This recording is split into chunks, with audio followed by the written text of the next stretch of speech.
what's up? Welcome to my Mahogany Speaks. Make sure you hit the like and subscribe button. I wanted to come and talk to y'all about two things. The Tamar Braxton situation, as well as the Meg Thee Stallion and Tory Lanez situation.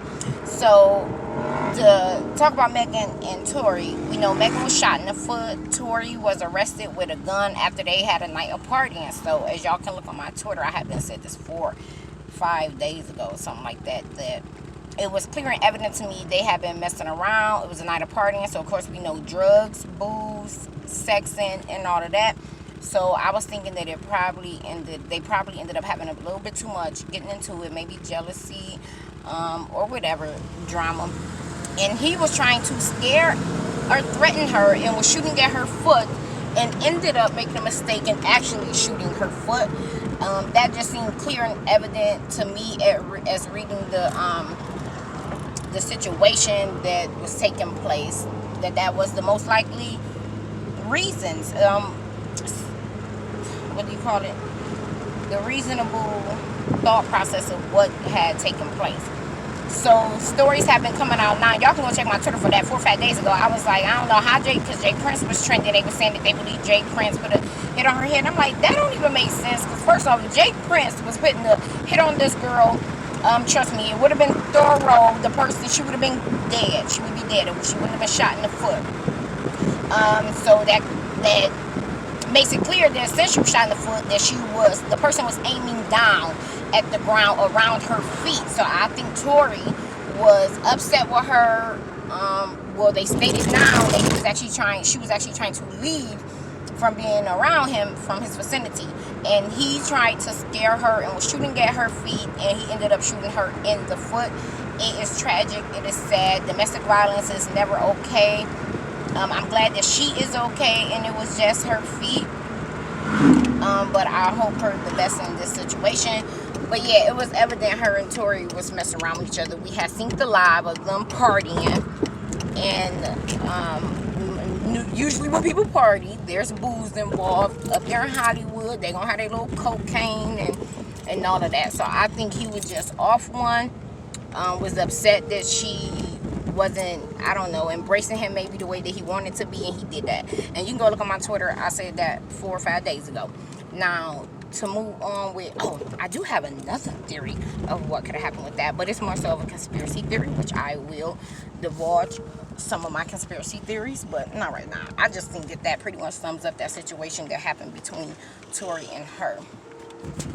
And now when we get to Tamar Braxton, when the story first came out that she had supposedly tried to commit suicide, and it was through drugs, I personally was skeptical of that. I thought it was most likely damage control, and I was thinking that she had probably overused whatever drugs that she takes, and had an overdose, and to cover that up, they blamed it on, okay, she was just trying to commit suicide. I'm sorry, that was my initial thought of the story. But then when they later released the text and things that she had to say, she was exposing Illuminati, and that very much so makes sense, because let me go to these things that she stated. Okay, here we go. So, in one message she wrote, I am a slave. I do not own, I am a slave. I do not own my life, my stories, my pictures, my thoughts, or beliefs.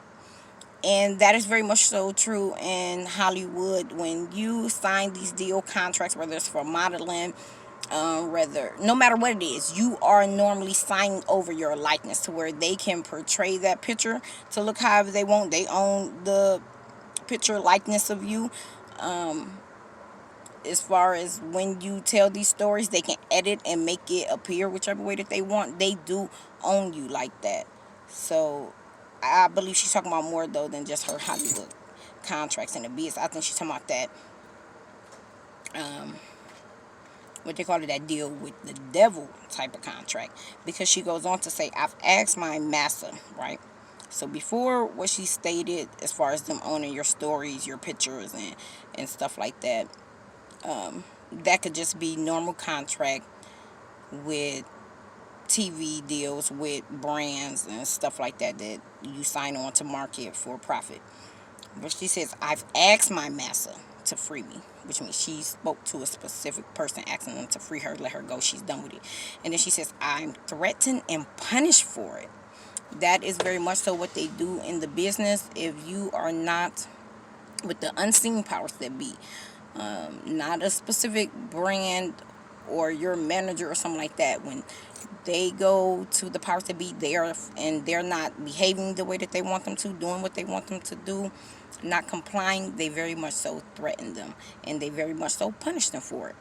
And others have spoken to this and admitted that.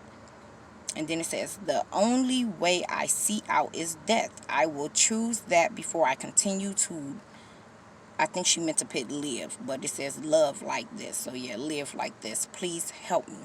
And they said that this was a text that she has sent to her siblings, her family members, and she no longer wants to deal with them because they do. Think about it. Prince, he had the slave emblem and was saying that he was a slave. Michael Jackson. When you sign yourself over to them and they build up this image of you brand, they own it. They do own the rights to you. You do have to move and speak a certain way. That's why a lot of them, if they might believe a certain way, but due to their public image of who these people have built them out to be, and seem like they have to cater to that image, which is if it's a Republican conservative, that if it's a liberal Democrat, then that's what their image is supposed to present. And then not only that, as far as her being, like the drama queen and stuff like that. But some of them, when they get into these contracts where they signed over 10 years of their life to these people, some even longer than that, or however many albums they've supposedly signed over to these people, when they try and get out of that, they do punish them for it. They will blackballing is a form of them punishing them. Okay, we're not going to let you do anything if you don't get down the way we want. As you see with Dave Chappelle, when he walked away from that 50 million and said, I'm no longer choosing to comply with what y'all want me to do, they punished him by, and he stated that he was threatened, that they threatened him and was like, well, by the time you get off your plane, after the time he get off his plane from leaving Hollywood, we have the whole world thinking you are a crackhead, tarnish your image and stuff like that. They threatened him to do that, and they literally did do that. So they do threaten and punish these people, even with death threats or even with taking their lives. And she felt that death was the only way out, but Jesus is the way out. So that's all I wanted to say. Y'all have a good day.